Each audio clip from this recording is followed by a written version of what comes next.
Guys, I'm sorry for the delay these days, but my health isn't good these days, and my surgery might be in a week, so I don't feel like doing anything, even making videos during this period. Russell asked eagerly. Did it help? Ryu replied with a rare smile. Very much. Hearing that, Russell felt a surge of pride. He had done it. He had proven his worth to the Black Scythe. Ryu said suddenly, turning. Let's go. I'll help you grow even more, Russell said, bowing. Thank you. Where are we going, though? Ryu said. The prophet told me to head to a place called the Cargago Mountains. We need to find a dwarf city there. Russell's eyes lit up, inquiring, Do you know the way? Ryu replied with a confident smirk. Of course. I've got some connections with the dwarves. He tapped his menu and changed his title to Ahead of the Pack. Above his head, glowing letters appeared faintly. Russell's mouth fell open, inquiring, What's that above your head? Ryu Min explained. It's a title. It gives you various effects. If you strengthen your relationship with the dwarves, you'll get one too, or so the prophet said. Russell nodded, eyes shining with curiosity. Oh, I see, Ryo said, turning toward the horizon. Let's not waste time. Let's go. Russell hesitated. Sir, Ryo stopped, glancing back sharply, inquiring, What now? Russell asked nervously, his face pale. Are we going to fly again? I'm afraid of heights. A faint smirk appeared on Ryu's lips. He said coolly, Don't worry, we'll walk. The dwarf city is underground after all,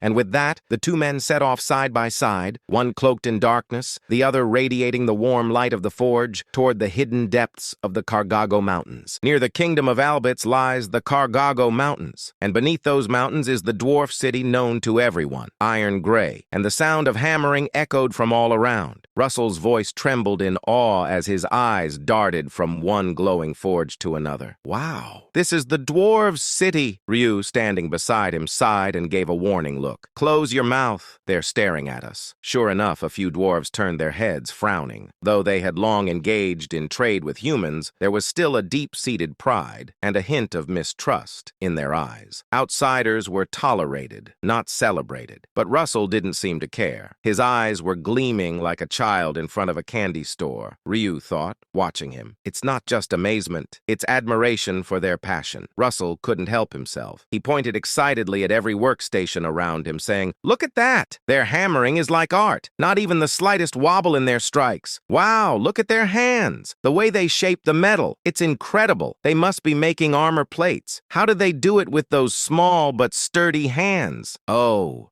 and those pieces behind them. Are they all handcrafted? I want to touch them. Ryu's tone sharpened. Russell, get a grip and come this way. Russell scratched the back of his head, embarrassed. Oh, sorry. Ha ha. And he hurried after him. Like a cat walking past a fish market, his eyes kept darting back longingly as Ryu led him into the largest forge in Iron Gray, Hammerfall, the most renowned workshop in the city. Ryu said, stopping before the massive steel doors, This is it. Let's go inside. But before they could enter, Russell froze. His eyes widened as if staring at something invisible in the air, and he said, Wait a second. Something just popped up in front of me. Ryu raised an eyebrow, inquiring, A quest? Russell said, still focused. Yeah, a sub-quest just appeared. It says to work as an assistant in Hammerfall for 3 hours. Ryu crossed his arms and inquired, What's the reward? He said, It says I'll become highly friendly with the dwarves, and my skills will be upgraded by 1 level. It's only available for blacksmiths, though.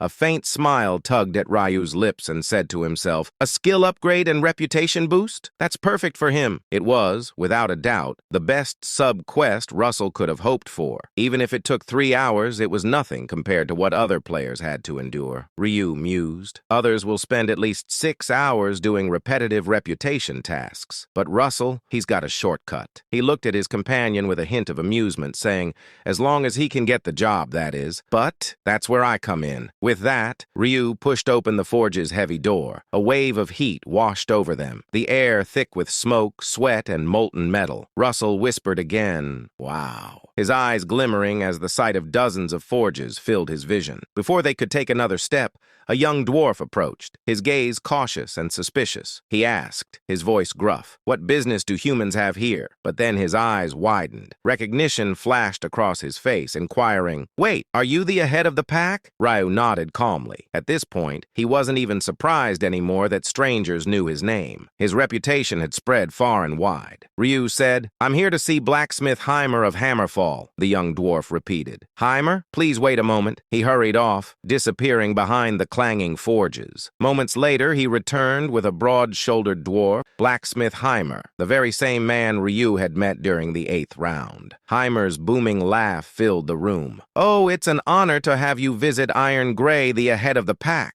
I've been hoping to see you again." Thanks to their highly friendly relationship, Heimer greeted him like an old friend. Ryu said, glancing at the roaring furnaces, "This place is too noisy. Let's go somewhere quieter." Heimer agreed, saying, "Let's do that." They moved to a small break room, quieter but still filled with the faint scent of burning iron. Ryu gestured toward his companion and said, "Let me introduce my valued acquaintance, Russell Daniel." Russell blinked in surprise at the word valued, but quickly bowed, saying, "It's a pleasure to meet you. Please call me Russell." Because of their height difference, they didn't shake hands. Instead, they exchanged respectful nods. Heimer said warmly, "Nice to meet you. But what brings you to our city, the head of the pack?" Ryu smiled and said, "Actually, I wanted to ask you a favor. Could you employ this young man here?" Heimer's brow furrowed, inquiring, "Employ him?" Rao continued, saying, "Just for today. He's very eager to learn from the best dwarven blacksmiths. He's particularly skilled in metallurgy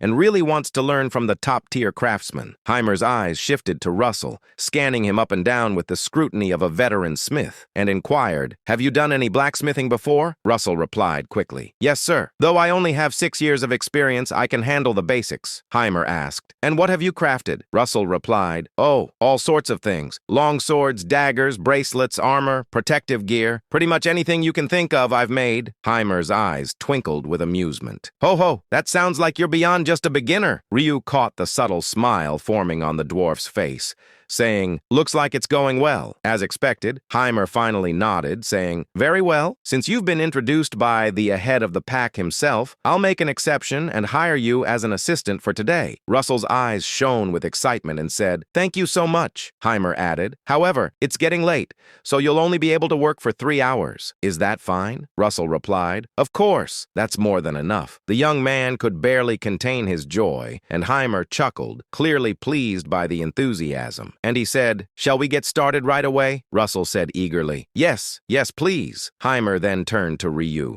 and inquired, "And what about you, the head of the pack?" Ryu replied, "My business here is done, so I'll be on my way." At that, Russell rushed over and bowed deeply, a full Korean-style bow of gratitude, saying, "Thank you so much, Black Scythe. If it weren't for you, I never would have gotten this chance." Indeed, the quest would have been impossible without Ryu's reputation and introduction. Russell vowed, his voice sincere, "I'll definitely repay this favor. I swear it." Ryu smirked faintly, saying, "I'll hold you to that promise." A bond of gratitude was formed that day, one Russell would never forget. But before leaving, Ryu turned to Heimer again and said, "Oh, before I go, there's something I need to discuss with you." Heimer tilted his head, inquiring, "With me? Is there something you need?" Ryu said calmly, "I've heard a rumor that special materials are sold here in Iron Gray." Heimer's bushy eyebrows lifted, asking, "What kind of materials are you talking about?" Ryu listed them one by one, rare and powerful crafting ingredients. As he spoke, Heimer's expression slowly changed. The dwarf asked cautiously, "Where did you hear such rumors?" Ryu said, a faint smirk on his lips. "I have my ways. So, do you have them or not?"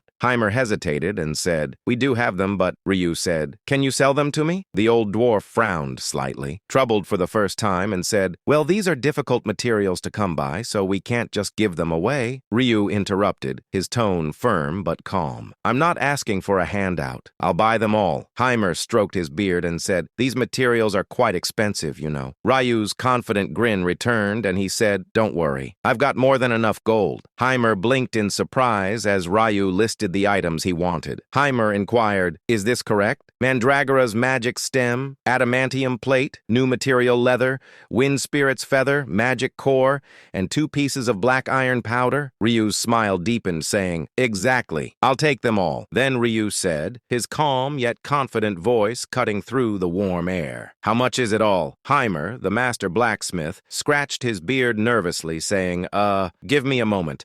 Let me calculate. The dwarf's fingers fumbled across his old abacus, beads clicking rapidly as sweat rolled down his forehead. When the final number formed in his head, his face stiffened, and he let out an uneasy chuckle, saying, "Don't be too shocked.